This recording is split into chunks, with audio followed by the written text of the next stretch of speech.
Hello everyone, welcome to Learner Bee. I am Shivani Chauhan. इस video में हम लोग क्लास 10th हिंदी की बुक का चैप्टर 15 स्त्री शिक्षा के विरोधी कुतर्कों का खंडन, ये चैप्टर देखने वाले हैं। तो स्त्री शिक्षा यानी कि फीमेल एजुकेशन, जो लड़कियों की पढ़ाई है, उनके विरोधी कुतर्कों का खंडन यानी कि कुतर्क। तर्क देना होता है अपनी बात को रखना, और कुतर्क मतलब अपनी बात को ऐसे रखना जैसे कि सपोज करिए कोई कहे कि लड़कियों को पढ़ाना अच्छी बात नहीं है क्योंकि पढ़ाने से लड़कियां बिगड़ जाती हैं और बदतमीज़ हो जाती हैं। तो क्या हो गया, ये एक कुतर्क हो गया। तो इस चैप्टर में राइटर यही कर रहे हैं कि जो पुराने ज़माने में लोग कहते थे कि भाई एक ऐसी भी मान्यता हुआ करती थी पुराने ज़माने में कि अगर मतलब चैप्टर में तो इतना नहीं है, उसके बारे में है ही नहीं, कि भाई अगर पत्नी को लड़की पढ़ लेगी ना तो उसका पति मर जाएगा। इस तरीके की बातें थी और अजीब अजीब से तर्क दिया करते थे, है ना। तो स्त्री शिक्षा के विरोधी कुतर्कों का खंडन इस चैप्टर में हम देखेंगे कि क्या क्या लोग तर्क देते हैं कि लड़कियों को नहीं पढ़ाना चाहिए, और फिर राइटर क्या कहते हैं। बड़े शौक की बात है, आजकल भी ऐसे लोग विद्यमान हैं जो स्त्रियों को पढ़ाना उनके और गृह सुख के नाश का कारण समझते हैं। तो आज भी, वैसे तो खैर आजकल ऐसे लोग नहीं बचे हैं, बहुत ही कम हैं कि भाई लड़कियों को पढ़ाना गलत बात है। पहले ज़माने में ये बहुत ज़्यादा समझा जाता था। और लोग भी ऐसे वैसे नहीं, सुशिक्षित लोग, ऐसे लोग जिन्होंने बड़े बड़े स्कूलों और शायद कॉलेजों में भी शिक्षा पाई है, जो धर्मशास्त्र और संस्कृत के ग्रंथ साहित्य से परिचय रखते हैं और जिनका पेशा कुशिक्षितों को सुशिक्षित करना, कुमार्गगामियों को सुमार्गगामी बनाना और अधार्मिकों को धर्म तत्व समझाना है। तो राइटर बोलते हैं कि ऐसे ऐसे लोग जो खुद सुशिक्षित हैं यानी कि खुद बिल्कुल वेल एजुकेटेड हैं, बड़े बड़े स्कूलों में पढ़े हैं, बड़े बड़े कॉलेजों में उन्होंने शिक्षा प्राप्त करी है, धर्मशास्त्रों का उन्हें ज्ञान है, संस्कृत ग्रंथों का भी परिचय रखते हैं, और फिर भी कहते हैं कि भाई लड़कियों को नहीं पढ़ाना चाहिए। उनकी दलीलें सुन लीजिए, मतलब वो क्या क्या आर्ग्यूमेंट्स देते हैं ये सुन लीजिए। यहाँ पे ये कुमार्गगामी मतलब जो गलत रास्ते पर चलते हैं को सुमार्गगामी यानी कि अच्छे रास्ते पर चलने वाला बनाना चाहते हैं, और क्या क्या वो तर्क देते हैं। पुराने संस्कृत कवियों के नाटकों में कुलीन स्त्रियों से अपड़ों की भाषा में बात कराई गई है। तो पुराने जो संस्कृत के नाटक है उसमें कुलीन यानी कि बड़े बड़े जो घर की औरतें हैं उनसे बिल्कुल ही मतलब बिना पढ़ी औरतों की तरह बात कराई गई है।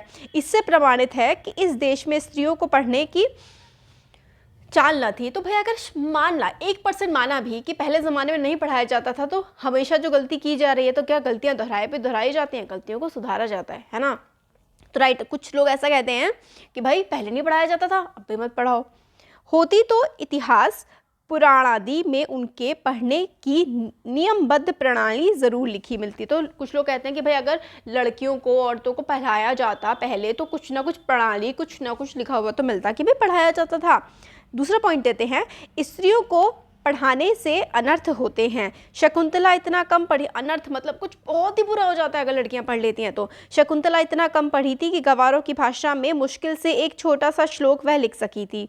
तिस पर भी उसकी इस इतनी कम शिक्षा ने भी अनर्थ कर डाला। तो मतलब शकुंतला बहुत कम पढ़ी लिखी थी, उसने एक श्लोक लिखा और उससे ही अनर्थ हो गया, मतलब दुनिया अलट के पलट हो गई। शकुंतला ने जो कटु यानी कि बुरे वाक्य दुष्यंत अपने पति को कहे, वह इस पढ़ाई का ही दुष्परिणाम थे। अपने पति से जो कहा उन्होंने, वही इस बुरी पढ़ाई की वजह से ही कहा उन्होंने गलत सलत अपने पति को। जिस भाषा में शकुंतला ने श्लोक रचा था वह अपड़ों की भाषा थी। अतएव नागरिकों की भाषा की बात तो दूर रही, अपड़ गवारों की भी भाषा पढ़ना स्त्रियों को बर्बाद करना है। मतलब अच्छे लोगों की भाषा तो छोड़ो, कोई कुछ भी पढ़ाई कर लेना भाई, स्त्रियों को तो बिल्कुल ही उनकी ज़िंदगी नरक बना देने जैसा है, ऐसा कुछ लोग कहा करते हैं। इस तरह की दलीलों का सबसे अधिक प्रभावशाली उत्तर उपेक्षा ही है। तथापि हम 2-4 बातें लिख देते हैं। उपेक्षा मतलब औरत को नीचा दिखाना या नीचा समझना ही ये दलील, ये जो आर्ग्यूमेंट्स है कि भाई औरत नीची है, उनको नहीं हमें कुछ करने देना चाहिए। नाटकों में स्त्रियों का प्राकृत बोलना, देखिए प्राकृत, पहले एक भाषा होती थी संस्कृत जो कि पंडित और बड़े ऊंचे लोग बोलते थे, और एक होती थी प्राकृत भाषा, आम लोगों की भाषा। नाटकों में स्त्रियों का प्राकृत बोलना उनके अपड़ होने का प्रमाण नहीं है, अधिक से अधिक इतना ही कहा जा सकता है कि वे संस्कृत नहीं बोल सकती थी। तो राइटर कहते हैं कि ये जो प्लेज में दिखाते हैं कि वो ये अलग भाषा बोल रही हैं, प्राकृत भाषा बोल रही हैं, ये नहीं कहता कि वो लड़कियां या औरतें पढ़ी लिखी नहीं थी। वो तो ये बस इससे हमें पता लगता है कि उन लोगों को संस्कृत नहीं पढ़ाई जाती थी। संस्कृत ना बोल सकना ना अपढ़ होने का सबूत है, ना ही गवार होने का। अच्छा, तो उत्तर रामचरित में ऋषियों की वेदांतवादिनी पत्नियां कौन सी भाषा बोलती थीं? तो उत्तर रामायण में जो ऋषियों की पत्नियां थी वो कौन सी भाषा बोलती थी? उनकी संस्कृत क्या कोई गवारी संस्कृत थी? भवभूति और कालिदास आदि के नाटक जिस जमाने के हैं, उस जमाने में शिक्षितों का समस्त समुदाय संस्कृत ही बोलता था। इसका प्रमाण पहले कोई दे ले तब प्राकृत बोलने वाली स्त्रियों को अपढ़ बताने का साहस करे। तो राइटर कहते हैं कि क्या सारे के सारे पढ़े लिखे लोग सिर्फ संस्कृत में बात करते थे? क्या कोई प्राकृत भाषा में बात नहीं करता था? ऐसा अगर कोई प्रमाण दे दे हमें कि भाई बेपढ़े लोग ही सिर्फ प्राकृत बोला करते थे। प्राकृत ही एक कॉमन लैंग्वेज, जैसे कि अभी मेरी कॉमन लैंग्वेज है हिंदी, इंग्लिश बोल सकते हैं, इंग्लिश पढ़ते हैं, बट हम लोग इंग्लिश नहीं बोलते। वहाँ मतलब संस्कृत को तो कुछ अलग ही लेवल का माना जाता था कि पढ़ ही नहीं सकते हैं। अभी हम कोई भी भाषा पढ़ सकते हैं आज के ज़माने में। पहले ज़माने में क्या था कि भाई संस्कृत पढ़ ही नहीं सकते आप लोग, तो ये वाली चीज़ थी। आप लोग मतलब पंडित पढ़ सकते हैं, कुछ उच्च घरानों के लोग पढ़ सकते हैं, और नॉर्मल लोग नहीं पढ़ सकते, स्पेशली लड़कियां तो बिल्कुल भी नहीं। इस तरीके की चीज़ें हुआ करती थी। इसका क्या सबूत है कि इस ज़माने में बोलचाल की भाषा प्राकृत ना थी? तो प्राकृत नॉर्मल भाषा थी या नहीं थी, हमें क्या पता, कोई सबूत नहीं मिलता। सबूत तो प्राकृत के चलन के ही मिलते हैं कि प्राकृत ही सब बोलते थे, यही हमें सबूत मिलते हैं। प्राकृत यदि उस समय की प्रचलित भाषा, प्रचलित मतलब फेमस, जैसे कि आजकल मैं हिंदी बोल रही हूँ, या फिर अगर आप लोग उड़ीसा से हैं तो उड़िया भाषा में बात करते हैं, जिस रीजन के हैं वो आपकी एक कॉमन लैंग्वेज है। भाषा न होती तो बौद्धों तथा जैनों के हजारों ग्रंथ उसमें क्यों लिखे जाते? अगर प्राकृत कोई भाषा ही नहीं थी, और तो फिर हम देखते हैं ना जैन ग्रंथ और बौद्ध ग्रंथ हैं वो प्राकृत में लिखे गए हैं। और भगवान शाक्य मुनि तथा उनके चेले प्राकृत में ही क्यों धर्म उपदेश देते? शाक्य मुनि ने भी प्राकृत में ही, गौतम बुद्ध ने प्राकृत में उपदेश दिए थे। बौद्धों के त्रिपिटक ग्रंथ की रचना प्राकृत में किए जाने का एकमात्र कारण यही है कि उस जमाने में प्राकृत ही सर्वसाधारण की भाषा थी। तो प्राकृत में त्रिपिटक, सुत्त पिटक, विनय पिटक, अभिधम्म पिटक, 3 पिटक लिखे गए हैं बौद्ध धर्म में। वो प्राकृत भाषा में लिखे गए हैं क्योंकि कॉमन पर्सन प्राकृत भाषा में ही बात किया करते थे। अतएव प्राकृत बोलना और लिखना अपढ़ और अशिक्षित होने का चिन्ह नहीं है। तो जो प्राकृत बोलते थे या लिखते थे वो अनपढ़ होने का कोई भी चिन्ह नहीं है। जिन पंडितों ने गाथा, सप्तशती, सेतुबंध महाकाव्य और कुमारपाल चरित आदि ग्रंथ प्राकृत में बनाए हैं, वे यदि अपढ़ और गंवार थे तो हिंदी के प्रसिद्ध से प्रसिद्ध अखबार का संपादन इस जमाने में अपढ़ और गंवार कहा जा सकता है। देखिए बिल्कुल इन्होंने जो बात कही है कि अगर पहले ज़माने में प्राकृत बोलना लिखना अपढ़ था, तो आज के ज़माने में हिंदी के जो पढ़े लिखे संपादक हैं, हिंदी अखबारों के, हिंदी किताबें जो लिखते हैं या जो हिंदी भाषा का प्रयोग करते हैं, वो भी अपढ़ गंवार हैं, क्योंकि आज हिंदी कॉमन भाषा है ना नॉर्थ इंडिया में, क्योंकि वह अपने ज़माने की प्रचलित भाषा में अखबार लिखते हैं, है ना। तो भाई ऐसा थोड़ा होता है कि भाई जो प्रचलित भाषा है उसमें कोई बात कर रहा है तो वो गंवार है। हिंदी, बांग्ला आदि भाषाएं आजकल की प्राकृत हैं। शैरसेनी, मगधी, महाराष्ट्री, पाली आदि भाषाएं उस जमाने की थी। प्राकृत पढ़कर भी उस जमाने के लोग उसी तरह सभ्य, शिक्षित और पंडित हो सकते थे जिस तरह हिंदी, बांग्ला, मराठी आदि भाषाएं पढ़कर इस जमाने में हो सकते हैं। फिर प्राकृत बोलना अपढ़ होने का सबूत, यह बात कैसे मानी जा सकती है? भाई कुछ लोग कहते हैं कि औरतें प्राकृत भाषा बोलती थी तो पढ़ी लिखी थी, बट ऐसा तो नहीं है, ऐसा तो हम नहीं कह सकते हैं। जिस समय आचार्यों ने नाट्य शास्त्र संबंधी नियम बनाए थे उस समय सर्वसाधारण की भाषा संस्कृत न थी। तो जिस समय नाट्य शास्त्र वगैरह बनाए गए थे तो कॉमन लोग संस्कृत नहीं बोलते थे, चुने हुए लोग ही संस्कृत बोलते या बोल सकते थे। इसी से उन्होंने उनकी भाषा संस्कृत और दूसरे लोगों तथा स्त्रियों की भाषा प्राकृत रखने का नियम कर दिया कि भाई सिर्फ कुछ लोग बोलेंगे। और देखिए भाषा एक्सटिंक्ट हो गई, गायब होने वाली है संस्कृत भाषा, अब कहाँ ही किसी को समझ में आती है। पुराने ज़माने में स्त्रियों के लिए कोई विश्वविद्यालय नहीं था, पहले ये लड़कियों के लिए यूनिवर्सिटीज़ नहीं होती थी। फिर नियमबद्ध प्रणाली का उल्लेख आदि पुराणों में ना मिले तो क्या आश्चर्य है। तो भाई यूनिवर्सिटी ही नहीं थी तो भाई किस तरीके से उनके लिए कोई सिलेबस वगैरह बनाया जा सकता था पढ़ने के लिए, और उल्लेख उसका कहीं रहा हो पर नष्ट हो गया हो, क्योंकि हमारे बहुत सारी लाइब्रेरीज़ ख़त्म भी हो गई हैं, जला दी गई हैं, है ना। बख्तियार ने ये भी, अगर आप लोग जानना चाहते हैं तो बनाऊंगी इस पर वीडियो ज़रूर। पुराने ज़माने में विमान उड़ते थे, बताइए उनके बनाने की विधि सिखाने वाला कोई शास्त्र हमें? पहले हमारे रामायण में हम देखते हैं कि रावण उड़ा करके लेकर के गया था, उसका वायुयान था, बट हमें उसके बनाने की विधि कहीं नहीं मिलती।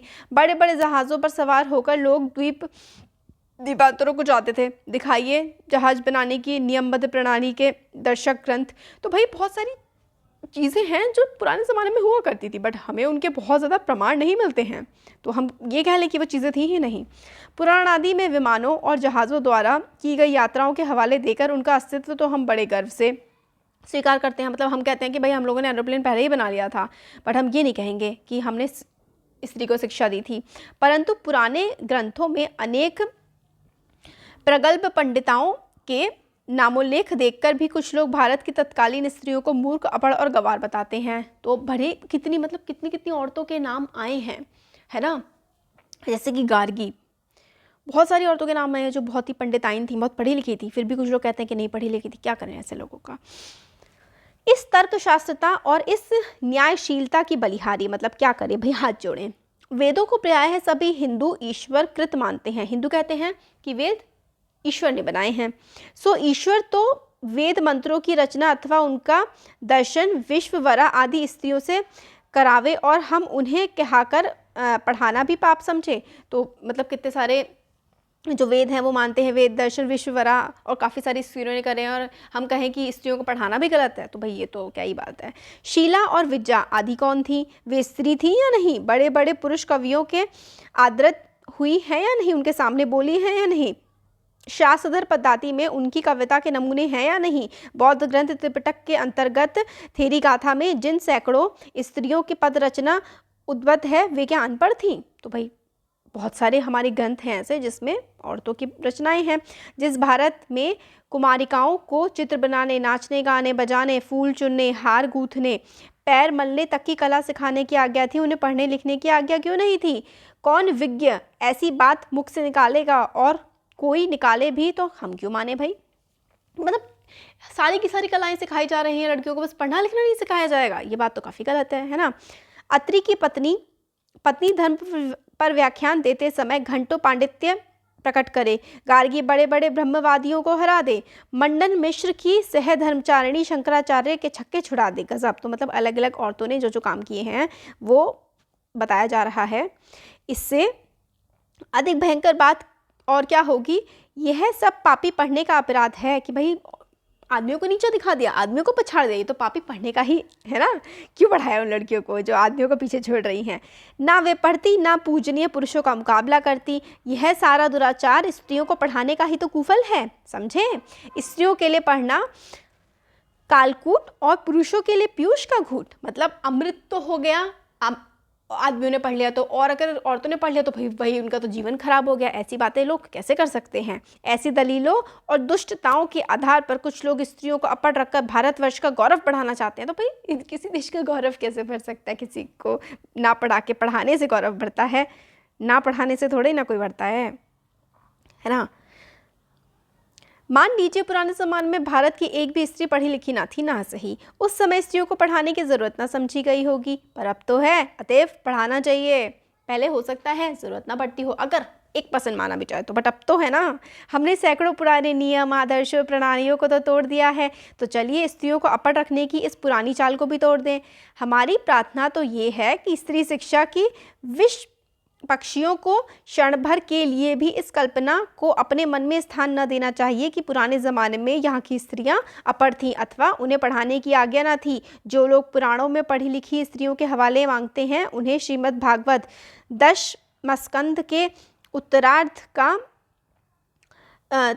53वां अध्याय पढ़ना चाहिए। तो मतलब वो बता रहे हैं कि कहाँ कहाँ पर यह पता लगता है हम लोगों को कि स्त्रियाँ पढ़ी लिखी थी। उसमें रुक्मणी हरण की कथा है। रुक्मणी ने जो एक लंबा चौड़ा पत्र एकांत में लिखकर लव लेटर भेजा था ना कृष्ण भगवान को, रुक्मणी ने एक ब्राह्मण के हाथ दिया, श्री कृष्ण को भेजा था। वह तो प्राकृत में ना था, उसके प्राकृत में होने का उल्लेख भागवत में तो नहीं। उसमें रुक्मणी ने जो पांडित्य दिखाया है वह उसके अपढ़ और अल्पज्ञ होने अथवा गवारपन का सूचक नहीं है। पुराने ढंग के पक्के सनातन धर्मावलंबियों की दृष्टि में जो नाटकों की अपेक्षा भागवत का बहुत महत्व है, बहुत ही अधिक होना चाहिए। तो मतलब वो कह रहे हैं कि सिर्फ आप जो प्लेज हैं उसमें कह रहे हैं कि औरतें पढ़ती नहीं थी और प्लेज में तो वो ऐसे प्राकृत भाषा में बात करती थी, तो भाई भागवत को आप ज़्यादा मानेंगे या उन लिखे हुए प्लेज को।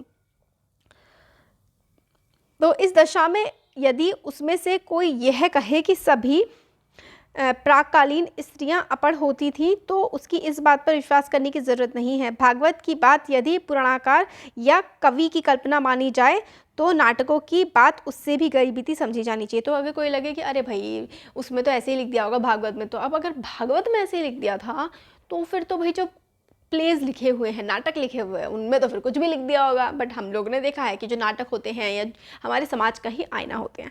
अभी जो आगे का चैप्टर है ना, हम लोग नेक्स्ट वीडियो में कवर करेंगे। वीडियो अच्छा लगा है, चैप्टर तो समझ में आ रहा है तो ज़रूर लाइक करिएगा वीडियो को, चैनल को सब्सक्राइब करिए और शेयर करिए। Thank you.